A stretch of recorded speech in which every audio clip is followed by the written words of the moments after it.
ازيكم يا حلوين؟ يا رب تكونوا بخير. وحشتوني كتير من الفيديوهات اللي فاتت، والله بحس ان انتوا خلاص بقيتوا عيلتي، بقيت عايزه اعمل كل حاجه علشان اوريها لكم واصورها. بصراحه شجعتوني كتير ان انا اصور كل حاجه انا بعملها، بقيت احب الحاجه بصراحه عشان خاطركم انتوا، مع الكلام الجميل والرياكتس والحاجات الحلوه والتفاعلات الجميله اللي بتكتبوها لي. يلا ندخل في الفيديو على طول. ده جبنا فرخه، قسمناها جزئين، اخدنا الصدور هنعملها بانيه. فدلوقتي بقى انا بعرفكم ازاي اخليها يعني.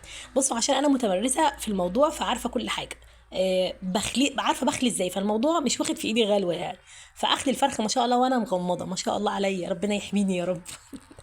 دلوقتي جبنا الفرخه، قسمناها جزئين واخدنا الصدور هنعملها خلاص بانيه. شفتوا بقى طريقه الخلي؟ انا ما بقطعش الاجنحه الاول، انا بقطع الصدر الاول عشان اضمن ان هو يطلع سليم، وفي الاخر هقوم قطع الاجنحه. لو انتوا حابين تعملوا الموضوع ده ممكن تجمدوها في الفريزر شويه، نص ساعه ساعه تجمد كده عشان تعرفوا تخلوها وتشرحوها. شلنا بقى الحاجات التانية دي كلها، الهيكل والاجنحه والوراك. كنت عملت لكم الوراك قبل كده في فيديو بتاع المحشي ورق البنجر اللي كلكم قلت عليه سلق، بس هو والله بنجر مش سلق. طيب دلوقتي بقى جينا ايه؟ عملنا الصدور هنشرحها ازاي. بصوا انتوا لو جمدتوها هتبقى سهله معاكم، بس انا قلت لكم قبل كده عشان انا متمرسه فالحمد لله الموضوع بالنسبه لي سهل يعني. انا كنت عامله مشروع، للي ما يعرفش، مشروع فراخ بتوصل للناس جاهزه، على الطبخ على طول، متكيسه، هتحطها في الفريزر على طول جاهزه على التخزين على طول، تطبخوا بقى. طيب انا جبت اهوت وقطعت، شوفوا هتطلع معايا الفرخه قد ايه، هتطلع معايا بانيه قد ايه، كام قطعه. فبصوا سمك الفرخه قد ايه، سمك اللحم اللي هيتقطع. بصوا بقى يا ستي انتوا الكل، بصوا التلاتة، أربعة، خمسة، ستة، سبعة، تمانية، تسعة، عشر. شفتوا؟ العشرة دول ان شاء الله هيكفونا يومين، يعني هيكفونا طبختين. بصوا التدبير والتنظيم بيريح معاكم كتير في ظل الظروف اللي احنا موجودين فيها دي. واكلنا وشبعنا الحمد لله. نجهز بقى التتبيله في نفس الوقت، طالما كده كده هنعين الحاجات دي بتسهل علينا بعد كده ان احنا ايه، نطبخ. والله هتحبوا الطبخ لما تجهزوا للطبخه من قبلها بيوم، هتحبوها. بصوا التتبيله عباره عن ايه، عن بصل وتوم وبودره بصل وبودره توم. بس انا ما كانش عندي بودره بصل وبودره ثوم فاكتفيت بالبصل والثوم. فلفل اسود، اسود، كمون، ملح، خل، وليمون. ولو عندكم زبادي ممكن تحطوا زبادي، ما عندكوش ممكن تحطوا لبن رايب، ما عندكوش لبن رايب ممكن تحطوا لبن سايب. وكمان حطوا معلقه عسل صغيره واحده بس، علشان هي بتبقى طعمها مسكر. هم البنات حبوها بس انا ما بحبش الحاجه يعني المسكره حادقه او الحادقه مسكره، يعني الحادق حادق والمسكر مسكر. فانتوا ما تزودوش عسل، لو عندكوش عسل عادي ما تحطوش، والله الفراخ بتبقى طعمها حلو من غير عسل ومن غير اي حاجه. بصوا اهي ابسط تتبيله واحلى تتبيله ممكن تعملوها. نجيبوا بقى الفراخ، انا كنت شطفتها فنزلت شويه ميه، فهنصفي الميه منها، نحط عليها التتبيله ونحطها في التلاجة.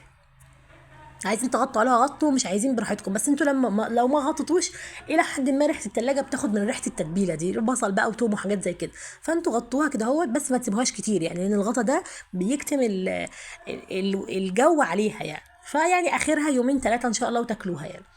ده بقى كان تاني يوم، انا خلاص كنت عينت الفراخ تتبل. ده بقى كان تاني يوم، انا عارفه انا محدده ان انا هعمل بانيه وبطاطس وسلطه اليوم التاني. فكنت مقطعه البطاطس دي الصبح، وحطها في ميه، نقعها في ميه وعليها شويه ملح صغيرين مش كتير. وبعد كده خلاص ايه، صفيتها من الميه وشطفتها تاني. ودلوقتي هقليها. هتقولوا الحله صغيره، ابدا مش صغيره، هي الحله فعلا صغيره، بس على كميه البطاطس مش صغيره، هي حلوه قوي كده. هتقولوا البطاطس مش هتستوي، لا حطوها بس وسيبوها لعند بقى ايه ما تكملوا بقيه الطبخه او تجهزوا لها. دلوقتي بقى هنعمل البطانه بتاعت الناس الفقراء، وهي عباره عن ايه، عن دقيق قسمته في اتنين بوله، وملح هنا وملح هنا وكمون هنا وكمون هنا وفلفل اسود هنا وفلفل اسود هنا، وكمان معلقه نشا هنا ومعلقه هنا. بالظبط كده، قلب قلب، وانزل عليهم بشويه ميه حلوين كده لعند ما نوصل للقوام المطلوب اهو. بالظبط، قلب قلب بقى. بالظبط اهو. انا بقول ليه بتاعت الناس الفقراء دلوقتي، وهعمل لكم بتاعت الغني، الناس الغنيه دلوقتي يعني هتشوفوها برضه. ليه؟ لان دي ما فيهاش بيض، كلكم عارفين سعر البيض دلوقتي بقى قد ايه، وكمان ما فيهاش لبن، برضه عارفين سعر اللبن قد ايه. فيعني ما عندكوش الحاجات دي مش هتعملوا، لا اعملوا يا جماعه، مش كفايه اشتريتوا البانيه يعني، خلاص نعمل بقى.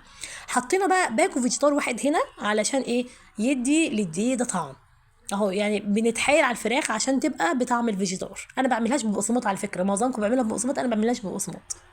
انا بعملها كده. طلعنا بقى الفراخ من التلاجة، وهنمسك شوكة نمسك بيها الفراخ اهي، بشويش بشويش اهو، شوكة ننزلها من التتبيله، نحطها في الدقيق، وبعدين نرجع نحطها فين؟ في الطبق السايل اللي ورا ده بالظبط اهو. نرجع تاني نحطها في الدقيق كله بالشوكه، ولا عكعكه بقى ولا اي حاجه اهو. اهو انتوا دلوقتي شبعتوها بالدقيق، نفضوها تنفيضه بسيطه كده، خلاص انقلوها في الطبق اللي هتعملوها فيه اهو. بس مفيش اسهل من كده اهو. اهو عشان الناس اللي بتزهق من الحاجات دي وتقول عكعكه ومش عكعكه، لا الوضع زي الفل اهو. اهو دي تاني واحده اهي، وهتشوفوا هعمل قد ايه. انا مش عايزه اقول لكم القطعه دي ما شاء الله كبيره والله، مش صغيره يعني، تشبع يعني. طبعا جنبها بطاطس، جنبها سلطه، فالموضوع هيبقى حلو يعني. اصل اكيد مش هنشبع كله فراخ يعني، حتى خطر على الصحه برضه. ايوه اهو. شفتوا بقى انتوا البطانه دي ما شاء الله بتعمل بطانه كبيره، تبقى مقرمشه كده يعني. مش هتشبعوا من الفراخ، هتشبعوا من البطانه يعني. انتوا هتاكلوا فراخ وتكملوا بالبطانه، بس بصراحه هي لبعضها كده حلوه قوي يعني. اهو دي كانت قطعه كبيره، فانا ايه قسمتها جزئين عشان خاطر تستوي مع اخواتها يعني، ما تاخدش وقت طويل في السوي اهو. وطبعا عشان لما قطعتها في جزء من اللحمه هو ما كانش عليه بطانه، فقلت لا ده هيزعل، لازم نحط له البطانه بتاعته اهو. نكمل بقى كل الاجزاء اللي بعد كده، كملناها بصوا اهو. في فسوه كنت مكمله كل حاجه شفتوا.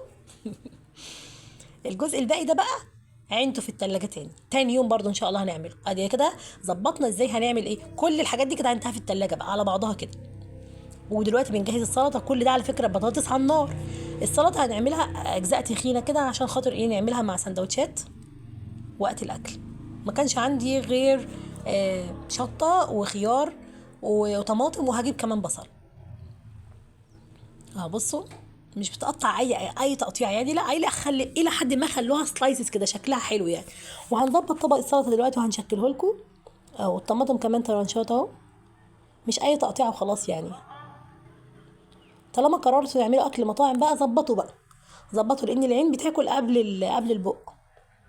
والموضوع مش هياخد منكم حاجه. اه شفتوا جزء خلوا فيه طماطم، وجزء فلفل او شطه، وجزء طماطم، وجزء خيار اهو. بصوا اهو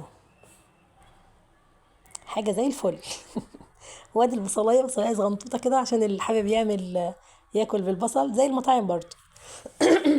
البصله دي كانت مهمه جدا، لان كلنا كان عندنا برد وما زال والله. اكيد سامعين صوتي جميل دلوقتي.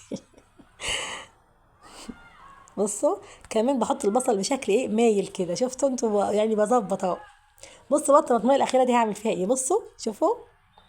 انا مش بقشرها، انا سايبه فيها حته سميكه كده. بصوا تخيلوا هعمل بيها ايه. ايوه ايوه. احلى ورد الطماطم. بصوا. احطها بقى هنا اللي عندي بخلص البانيه، وبعد كده احطها في طبق البانيه تديله منظر كده. قلت خليها مع السلطه كده تنور السلطه شويه. والجزء اللي هو اتقشر بقى ده بقطعه ترانشات عادي واحطه عادي. شفت كل ده انا عملته، البطاطس لسه بتتعمل. بص البطاطس مجمده في بعضها ازاي. اول ما حطيت فيها المقصوصه دي افكت على طول اهو. قلب بقى اللي تحت فوق واللي فوق تحت، مفيش ثواني هتلاقي كله اتعمل. حطه في مصفى، او ما تحطوش على مناديل، حطه في مصفى عشان الزيت اللي يقع ده يقع في طاسه. ممكن تستخدموا الطاسه دي في اي حاجه تانية بقى. خساره دلوقتي نقطه الزيت بقت بمبلغ وقدره يا جماعه. ربنا يعيننا يا رب على اللي احنا فيه اهو. نعمل ايه بقى دلوقتي، ننزل بالبانيه بقى. بصوا حطينا واحده، قعدنا بس ايه يا دوبك يعني اقل من نص دقيقه، وحطينا التانية. هتقولوا هيلزق، ابدا والله قدامك كل حاجه هتبان. او اقل من نص دقيقه وحطيت التاني على طول. بصوا الوقت انا مش مجريه قوي يعني. بصوا اهو. وهصور لكم كل حاجه، هفضل معاكم واحده بواحده وهتشوفوا يعني. عشان طبعا مش هقلي ايه كل اتنين مع بعض، كل اتنين مع بعض كده مش هنخلص بقى، نفضل للمغرب بقى. مش هناكل احنا كده. ادي طبق البطاطس حطيته اهو. بصوا جمدت، انا ما لمستهاش قبل ما تجمد شويه، قبل ما تشد شويه، انا ما لمستهاش. بصوا اول ما جمدت وحسيت ان هي بتخرفش كده بالمعلقه طبعا، قمت مقلبه اهو. انا بحس وانا ايه بقلب يعني اهو، في ثانيه في فسوه كانت اتعملت اهي. حط برضه في نفس الطاسه، نفس المصفى، وتحتها طاسه على فكره. شفتوا بخربط لكم بيها عشان تسمعوا الصوت، بس ما فيش صوت اهو. كده خلصت كل البانيه اللي اتعمل، ومجهزه لكم الورده في الطبق التاني اهو. عشان احطها في وسط البانيه تنور طبق البانيه. بصوا ده بقى بانيه ايه الناس الفقراء. انا كان نفسي ادخل فنون جميله يا جماعه. بصوا الشكل، بصوا الجمال. ندخل بقى على البانيه بتاع الناس الغنيه ابو بيض بقى وحاجات متكلفه بقى. انا مش عايزه حجمه كبير، انا عايزه حجمه قليل يعني. فمسكت كل واحده الكبيره وقسمتها جزئين اهو. بالظبط شلت من عليها التتبيله بشويش بشويش اهو. وقسمتها جزئين ثلاثه على حسب حجم البانيه اهو. كده هخليه الى حد ما شكل الستريبس شويه. بالظبط. انا فنانه يا جماعه، انا فنانه. اه بصوا جميل جميل اهو. انا اسفه ان حجم الفيديو ده طويل، بس هو عشان خاطر فيه كذا حاجه ومتصور على 3 ايام. يلا الناس الغنيه بقى تجيب البيضتين دول، او على فكره ممكن بيضه واحده ومعاها شويه لبن صغيرين، واحط معاهم فلفل اسود وكمون وملح، وقلب قلب قلب اهو. ليه بقى البيض؟ عشان يمسك طبقه الفيجيتار اللي هتتحط اهو، وطبقه دقيق كمان. بس انا هعمله المره دي بفيجيتار اهو. 2 باكت فيجيتار، ومش هيكفوا هجيب كمان. مش بقول لكم بتاع الناس الاغنياء. يلا من نفسنا بقى. بس بصراحه ابو فيجيتار احلى من ابو دقيق والخلطه التانية دي. بس التاني مش وحش يعني، بس هو حلو بس بيتكلف كتير، اللي هو الايه بتاع الفيجيتار والبيض ده اهو. قلب قلب برضو بنفس الشوكه اهي اهي اهو. ونقل بقى في الطبق التاني اهو. على فكرة انتوا لو حبيتوا الأكلة اللي بتعملوها هتطلع حلوة يعني. اعملوها بحب بحب، والله هتطلع جميلة. هتبسطوا أولادكم وتبسطوا أزواجكم. لكن تعملوا الأكل من غير نفس مش هيطلع حلو، حتى لو عاملين فيه، لو طبخينه حتى بالسمن البلدي اهو. يا سلام. شوفوا. شوفوا الجمال، شوفوا الحلاوة، شوفوا الطعامة. لسه التقيل جاي ورا. شجعوني شجعوني كده، وهنزل لكم بكل حاجه حلوه. انا عايزه اقول لكم والله شجعتوني ان انا اصور لكم. بقيت كل يوم انام واقول ان شاء الله بكره هعمل حاجه جديده. طبعا اللي احنا بنستفاد في البيت. وكمان بنزل لكم الفيديوهات. انا بنزل الفيديو واستنى تعليقاتكم. بصوا انا كده ايه بليت كله. على فكرة الزيت اللي عملت فيه البانيه بتاع الناس الفقراء صفيته بقى في حلة تانية اهو. صفيته وعملت بيه النهارده. مش طبعا مش هيترمي يعني. احنا ما بنرميش الزيت الا لما خلاص يقول خلاص يا جماعة انا ما بقاش فيها زيت. بس مش معقولة مش يعني كل مرة نستخدم زيت جديد. بص بقى البانيه بتاع الناس الأغنياء، شفت شكله عامل ازاي؟ تحفة تحفة يا ولاد. بتاع الناس الأغنياء بقى اهو. شفتوا؟ ما شاء الله ما شاء الله. ارجع كمل تاني اهو. طبعا دول اكتر من 10 قطع. ليه؟ لان انا قسمت كل بانيهايه جزئين او 3 على حسب حجم البانيهايه اهو. خلص كله كله. بصوا ما شاء الله ما شاء الله. واكلنا وشبعنا والحمد لله. باي باي.